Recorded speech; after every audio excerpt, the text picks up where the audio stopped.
What do you think of what happened in Boston? When we were looking for a pressure cooker and 2 teenagers, you know, and then they took over the whole city and shut it down. And to me, that looked a whole lot like martial law. Yeah. Oh, God, I can't believe. See, this is why I didn't want to give this talk, because I knew that we have this conversation. And now it's on the record. All right. Let me take a step back. And we have to deal with it. Let me take a step back and a deep breath, because this is a very painful thing to talk about. So all over the world, we know, it's well established, the State Department and intelligence agencies engage in theater, and it's what they do, it's spycraft, to create spectacles and events that people may not realize are spectacles and events, but that, well, like the overthrow of Mossadegh in the 50s in Iran. They'll funnel money to protesters, they'll, fly people in to infiltrate protesters, they'll create fake newspapers, and so on. So we know that this happens in countries around the world. I believe that a law has been passed in the United States, I think it's part of the Defense Authorization Act, I need to confirm this, that, now makes it legal to propagandize American citizens. Do we know about that? Yeah, it's true. And is it in the NDAA or is it in something else? Do we know? It's a separate bill. It's a separate bill, and it's been passed. It's now law? Do we know what the 2 years ago. Do we know what the name of it is? I don't remember, but I reported on it. Oh, thank you. Will you send me the link? Yeah. Thank you. So what this means is, and as a journalist to say these words, I can't tell you with what a heavy heart I say them, but we've entered an era in which it is not crazy to assess news events to see if they're real or not real. And in the United States as well as overseas. And in fact, it's kind of crazy not to.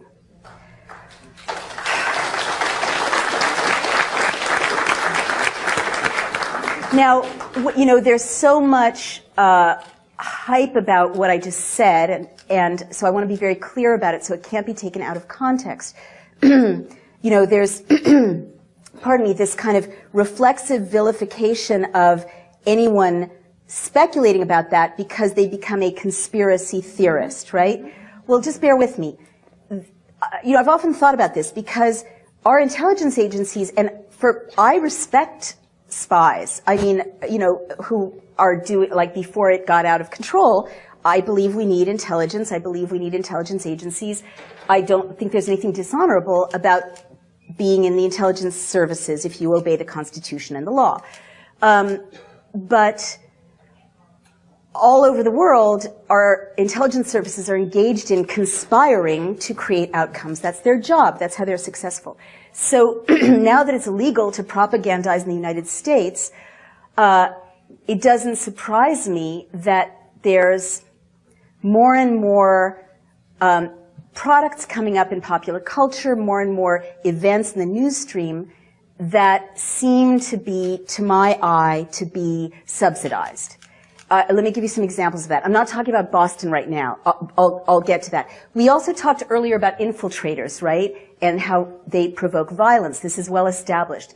So if we know that infiltrators by the police, NYPD, they've been documented, or other police forces, dress up like people they're not and provoke violence, why is it unthinkable that there might be spectacles that might drive an outcome in the news stream? Let me give you a couple of quick examples. And all I'm saying is we, unfortunately, and I have to say this to my fellow journalists as well, we've entered a time in which we need to be very skeptical about the news stream and look at it critically and ask for more verification and more inquiry. And that's just being good reporters. And it makes it like this. There's spectacle fed into the news media in China. There's spectacle fed into, like Chile. How did Pinochet, engage in his coup? He created photographs of a cache of weapons that the terrorists had, hidden. Was it real? Was it not? Most historians think it wasn't. I mean, this is not unusual, in the process of creating a closed society. So, if laws have made it legal to assassinate American citizens and legal to propagandize them, why should it be crazy or weird to think that might be for a reason, right? All right. I saw the movie Zero Dark 30, thank you very much. And I have worked on 2 presidential campaigns, so I recognize political talking points. And I wrote a piece saying, this reads like the Pentagon signed off on the script.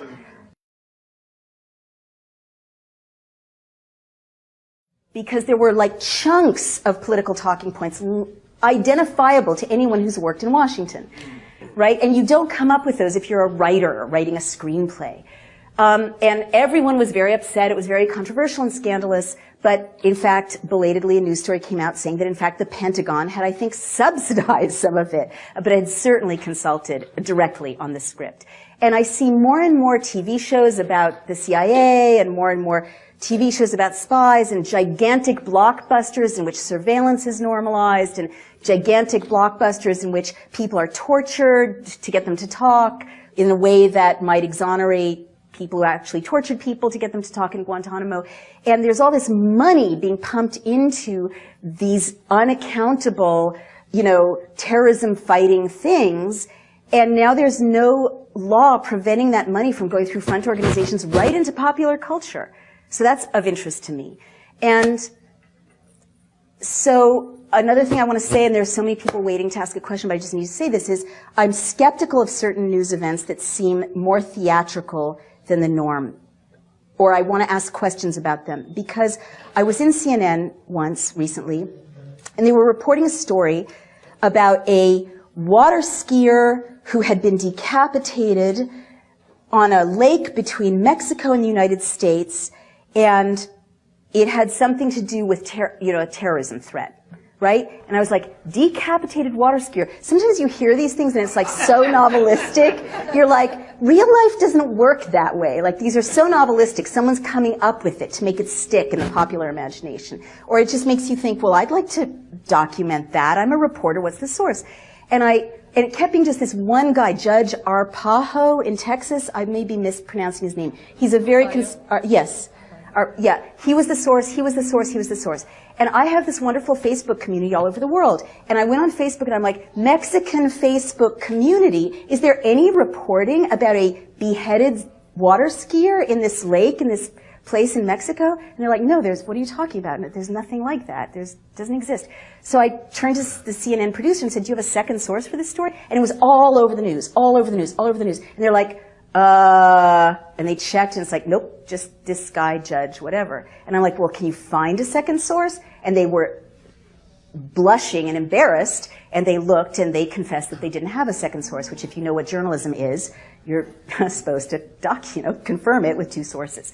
So ever since that experience, CNN is running with this. No one's verifying it. Journalists aren't in a position to follow up on anything anymore because budgets are slashed and there's no investigative reporting. All this nonsense can enter the media stream for purposes that have to do with advancing agendas because no one's checking. That's all I want to say about that. One of the ways that you can tell what the controllers are doing, is by the laws they pass. You can tell what their intentions are, you can tell what their plans for the future are, and you can tell what they're doing now.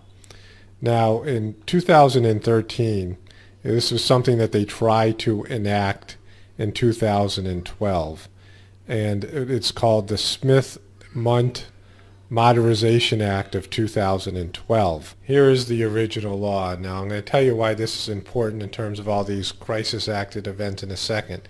But they tried to push it through in May 10th of 2012, but was enacted into law, I believe, on July 5th of 2013. And it's a bill to amend the United States Information and Educational Exchange Act of 1948 to authorize the domestic dissemination of information and material about the United States intended primarily for foreign audiences and for other purposes. So the Smith and Mundt Act of 1948 was known as an Anti-Propaganda Act. So they are basically amending, they are amending an Anti-Propaganda Act. Now, this was covered by the alternative media and to some extent the national media and the international media. But basically, this is them setting up the right to propagandize the American citizens as well as the international community. And I'll get into how they do this in just a moment. But the reason why they passed this, or tried to pass this in 2012, well, we know when Sandy Hook took place in December of 2012, and all of these stage type events. And all of these things are covered under this act. So they made it legal to do these things. So this is basically tipping their hand. We can see what they were intending to do because they have passed this law, and now they're using this law to do those things. All right, so here it is. This is the first part where they're amending the law. Section 501. The Secretary and the Broadcasting Board of Governors are authorized to use funds appropriated or otherwise made available for public diplomacy information programs to provide for the preparation, dissemination, and use of information intended for foreign audiences abroad about the United States, its people, and its policies through press, publications, radio, motion pictures, the internet, and other information media, including social media, and through information centers, instructors, and other direct or indirect means of communication. So here it is. They are able to make movies. They are able to make shows. They are able to produce news. Any number of these things would include Sandy Hook. It would include the Roanoke shooting. It would include the Oregon shooting. All of these things could be construed as media preparation. You could say, well, it's a movie. We're just making a mockumentary. It's a fake documentary. We're making a movie. This is a movie. This is a TV show. This is a television show we're making. It's a series. And we're using the news to make it dramatic. So they have legalized all of these types of things. And it says here it's for dissemination for foreign audiences. But that's simply not the case, because later on in this bill, in this law, it says this. The rule of construction. Nothing in this section shall be construed to prohibit the Department or State or the Broadcasting Board of Governors from engaging in any medium or form of communication, either directly or indirectly, because a United States domestic audience is or may thereby be exposed to program material or based on a presumption of such exposure. Such material may be made available within the United States and disseminated when appropriate pursuant to sections 502 and 1005 from the original act that they're amending here. So they're saying, well, you know, if American people are going to come across this information anyway, you might as well just be allowed to do it in the United States. So initially, in the beginning of the law, they're saying this is for a foreign audience. But now in this section, they're saying, well, they're going to get exposed to this anyway, so go ahead and do that. So they're basically making this a domestic law where they can produce productions like Sandy Hook, like the Boston bombing, any of these motion pictures, any of these fraudulent events. And it says here, when appropriate, pursuant to sections 502 or 1005. So let's take a look at that. Now, Section 502 says, nothing in this act shall be construed to give the Department a monopoly in the production or sponsorship on the air or shortwave radio broadcast programs, or a monopoly in any other medium of information. So they're saying they can't form a United States press, like they would own all the networks, that CBS, NBC, and all these types of networks would still be in private ownership. So they're trying to make it that the United States government doesn't have a monopoly, and that's better for the government. It's better for these propagandizing pieces that they're producing, because privately owned businesses producing these makes it a lot more believable than state-run media. You see this. So when they're talking about China or Russia having state-run media, they say, well, that's just coming from the government. But now they're able to produce these things. So that's not a problem having that section be honored, because that section actually helps. And this part also talks about this. This is section 1005.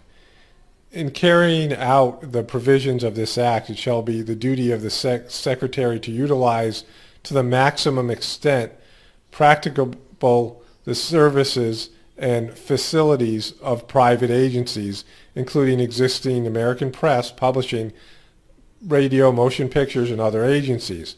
So this was originally constructed, this part of this original law, to say the government can't have its own media. And so you have to give your information for dissemination to private media agencies.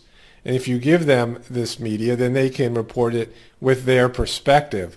So it takes it away from the government. This was an anti-propaganda act. So now they're saying, well, these two provisions have to be honored, but they've made it legal to produce propagandized acts, and now we have basically a fascist government where the corporations and the government are all together, the media and the government are all together, and they're one unit. So all of these provisions now in the original act are going to help them propagandize the American people. So what they're basically saying here is, now you have the right to produce whatever kind of media you want, and it can be true, it could be fictional, it could be anything, to propagandize the American people and people abroad, and you can turn it over to the private networks and they can run it, and it's all legal. So this makes Sandy Hook, this makes all these types of things legally produced Hollywood productions that the American people think are real and the people in the world think are real. So think about this. Why would they do this? Why would they pass this law if they weren't going to use it? And now we see all these crisis actors. We saw these propagandizing pieces, and they've emerged as something that they are doing on a regular basis. And they all came when they were trying to pass this law and after they've passed this law. So you can see this. I've made a recent video about how our laws are basically being written by Hollywood, our social policies, what we're allowed to say and what we're not, whether it's Hollywood-produced movies. Now, a lot of these Hollywood-produced movies that are pro-spy, that are pro any of these types of government actions. I think the name of the movie was Zero Dark 40 or something like that. I think it won an Academy Award. And it was basically propagandizing that whole fake thing that happened when they killed bin Laden. And you see government talking points, political talking points, showing up in all of these spy movies, all of these war movies that they make. They're putting it out there. That is propaganda. So there's propaganda within our films, and there's propaganda in make-believe life, and then in reality TV programs, and then these fake news stories, these fake these real-looking events to most people that have been faked and have been staged and been crisis acted, and these are all legal. So then you have to ask yourself, if you're a person that thinks, well, these things can't be real, because why would the government do it? Well, why would they make it legal to do it if they weren't going to do it? Why would they repeal an act, an ancient act from over 60 years ago that was put in place as an anti-communist act and an anti-government act, and now they're repealing this so many years later, and they're pushing all these bizarre agendas through the media and through movies and television programs and all these types of things. So there's no reason for anyone to believe they wouldn't use this.